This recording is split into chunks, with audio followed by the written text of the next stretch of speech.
Assalamualaikum warahmatullahi wabarakatuh. Saya Sinta Nurliza dari kelas 4. Saya akan mempresentasikan hasil pemahaman saya tentang materi atletik dan bela diri. Yang pertama, atletik. Atletik adalah cabang olahraga yang terdiri dari gabungan beberapa jenis olahraga fisik seperti olahraga lari, lempar, lompat, dan jalan. Pendapat lain mengatakan atletik adalah jenis olahraga fisik yang menggunakan lintasan dan lapangan seperti jalan, lari, lompat tinggi, dan lempar lebing. Dengan kata lain, atletik mengacu pada segala jenis olahraga latihan atau permainan yang menggunakan fisik manusia. Yang pertama, tolak peluru. Tolak peluru adalah salah satu cabang olahraga lempar dalam atletik yang dilakukan dengan cara menolak atau mendorong peluru atau bola yang terbuat dari logam sejauh mungkin dari titik lempar menuju titik pendaratan menggunakan teknik tertentu. Pada dasarnya, hakikat tolak peluru adalah memegang, lalu menolakkan peluru agar terlempar jauh. Karena itu, untuk dapat melempar peluru sejauh mungkin, kita harus memperhatikan beberapa teknik dasar tolak peluru yang benar saat berlatih. Yang pertama, teknik memegang peluru. Peluru besi yang digunakan dalam olahraga tolak peluru memiliki bobot cukup berat, yaitu antara 3 kg hingga 7 kg lebih. Karena itu, kita harus menguasai cara memegang peluru dengan benar agar jari tidak terluka. Caranya yaitu letakkan peluru di telapak tangan, pegang peluru dengan erat menggunakan jari-jari tangan dengan posisi jari-jari dikembangkan. Gunakan jari telunjuk, jari tengah, dan jari manis untuk meletakkan peluru. Letakkan jari kelingking di bagian samping peluru dalam posisi menekuk. Sementara itu, jari berada pada posisi biasa untuk menjaga keseimbangan peluru. Berikan tenaga lebih pada ibu jari agar bisa menahan peluru lebih kuat sehingga tidak jatuh. Yang kedua, rapatkan jari jemari termasuk kelingking dan tempelkan pada bagian belakang peluru. Letakkan ibu jari di bagian samping peluru agar seimbang.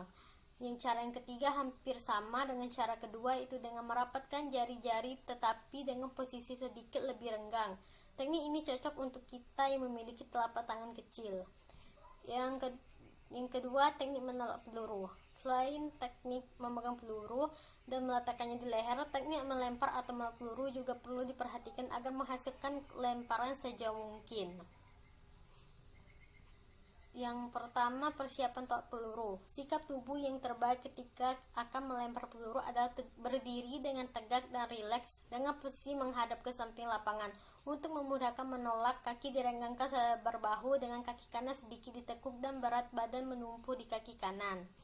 Yang kedua, gerakan tubuh. Saat memegang peluru, kaki yang dekat dengan sektor lemparan digerakkan dengan cara diayun sebagai persiapan untuk menolak peluru. Sementara itu, pinggang diputar ke sisi sektor lemparan sehingga pinggul membantu mendorong tubuh condong ke depan dan pandangan fokus ke arah lemparan. Yang ketiga, akhir tolak peluru. Sebelum menolak, posisi tubuh harus siap dengan kaki kanan yang akan digerakkan ke depan sebagai tumpuan, menggantikan kaki kiri yang digunakan untuk bersiap. Kaki kiri lurus ke belakang dan tidak tegang. Lutut kanan sedikit ditekuk agar lebih kuat mendorong lemparan dan pandangan tetap fokus.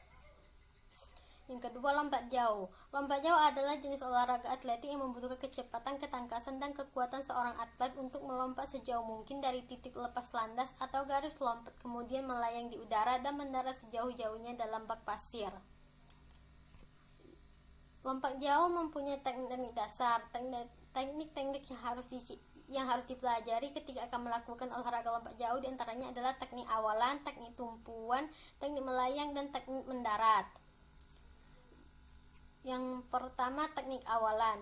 Jumper melakukan ancang-ancang sekitar 20-30 meter dari garis lompat, kemudian mendekati garis tersebut sambil meningkatkan kecepatan lari. Namun jumper harus bisa mengendalikan kecepatan lari terutama di 3-5 akhir sebelum garis lompat dan mempersiapkan untuk melakukan pengalihan dari kecepatan lari awalan atau gerak horizontal menuju tolakan, loncatan, atau gerak vertikal.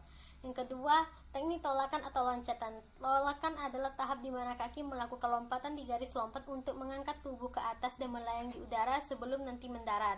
Ketika melakukan tolakan, kaki sedikit dibengkokkan, kaki ditapakkan dan tungkai diluruskan. Gerakan tolakan ini memerlukan kekuatan, kecepatan, konsentrasi agar kaki tidak melewati batas garis loncat. Yang ketiga, teknik melayang. Gerakan kaki seperti berjalan ketika posisi tubuh melayang itu akan memudahkan dan memperluas jarak kita. Selain itu, ada beberapa hal yang harus kita perhatikan ketika tubuh jumper berada dalam posisi melayang, diantaranya menjaga keseimbangan badan, berusaha melayang di udara selama mungkin, mempersiapkan kaki untuk melakukan pendaratan. Yang keempat, teknik pendaratan.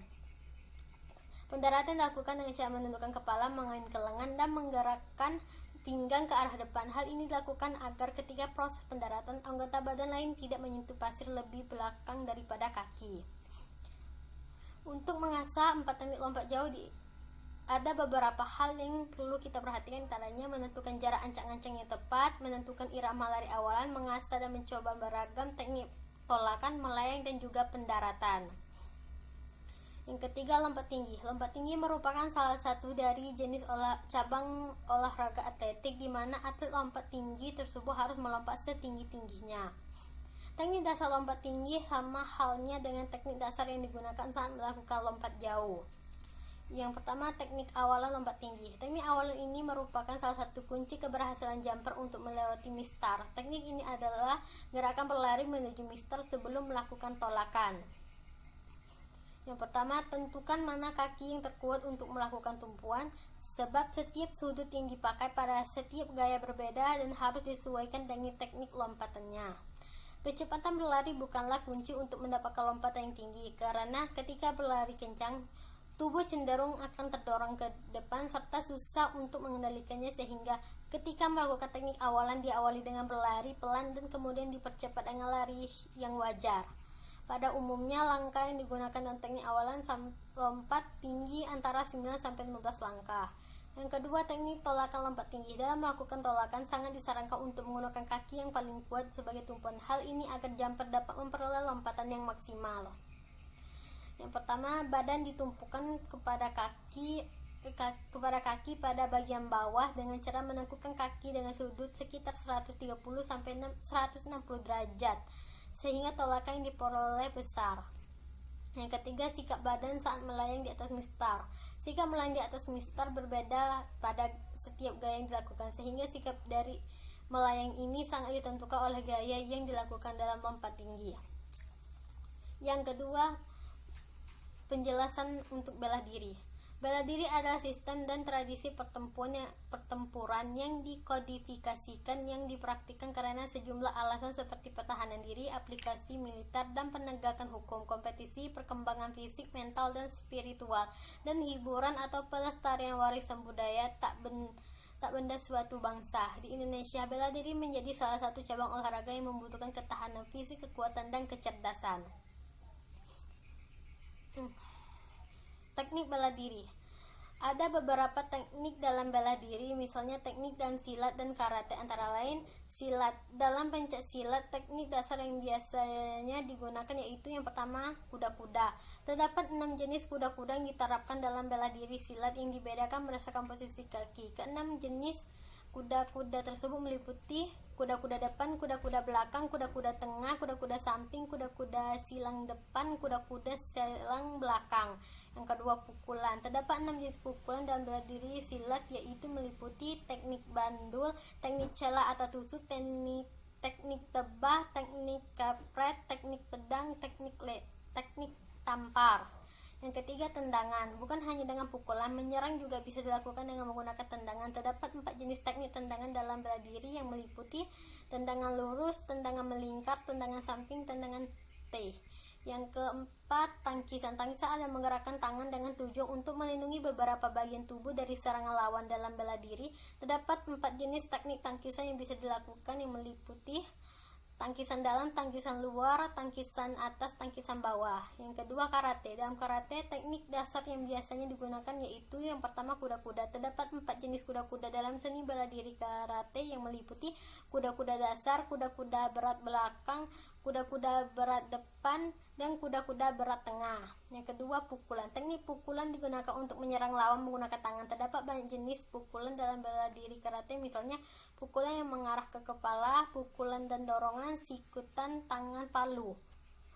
Yang ketiga, tendangan. Terdapat 4 teknik tendangan dalam bela diri karate yang meliputi tendangan belakang, tendangan menggunakan kaki yang bagian samping, tendangan menggunakan kaki bagian atas, tendangan yang mengarah ke perut ataupun kepala. Yang keempat, Tangkisan. Terdapat beberapa jenis tangkisan yang bisa dilakukan untuk melindungi tubuh dari serangan dalam bela diri karate, misalnya yaitu yang pertama tangkisan tengah, tangkisan atas, tangkisan bawah. Demikianlah presentasi dari saya, lebih dan kurangnya saya mohon maaf. Saya akhiri, wabillahi taufiq wal hidayah. Wassalamualaikum warahmatullahi wabarakatuh.